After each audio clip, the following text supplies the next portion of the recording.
Putri N mengaku diselingkuhi pasangan gegara tidak posesif.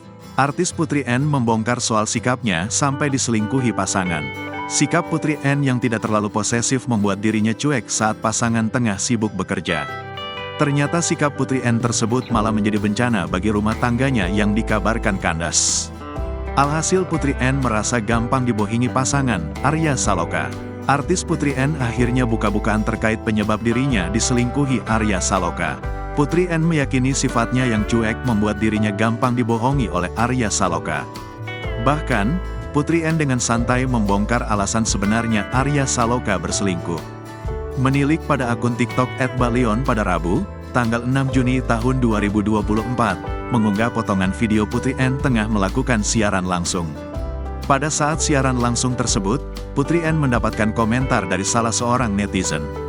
Kalau overthinking sama pasangan, tanya netizen. Menurut ibu anak satu tersebut, ia tak pernah merasa overthinking terhadap pasangan. Ia menuturkan memiliki sifat cuek dan tak posesif terhadap Arya. Nggak pernah namanya punya overthinking sama pasangan. I do not care. Aku lagi kerja ya udah biarin aja gitu. Bodoh amatan teying, jelas Putri N. Mantan pemain sinetron tukang ojek pengkolan tersebut mengaku tak terlalu peduli selagi pasangannya memang sibuk bekerja. Rupanya, sifat itu membuat dirinya diselingkuhi. Sampai malam gak bales. Paling gua ngomong, lagi ngapain? Udah mau pulang belum? Dah, tutur Putri N. Gak peduli gua, sangat-sangat tidak peduli gua. Makanya diselingkuhin, ucapnya. Secara spontan, Putri N menyebut lagi dirinya dikecewakan oleh Arya. Makanya dikecewain, pungkasnya.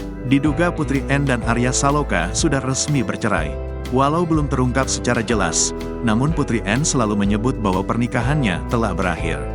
Isu keretakan rumah tangga mereka berhembus usai Arya digosipkan memiliki hubungan dekat dengan lawan mainnya, Amanda Manopo.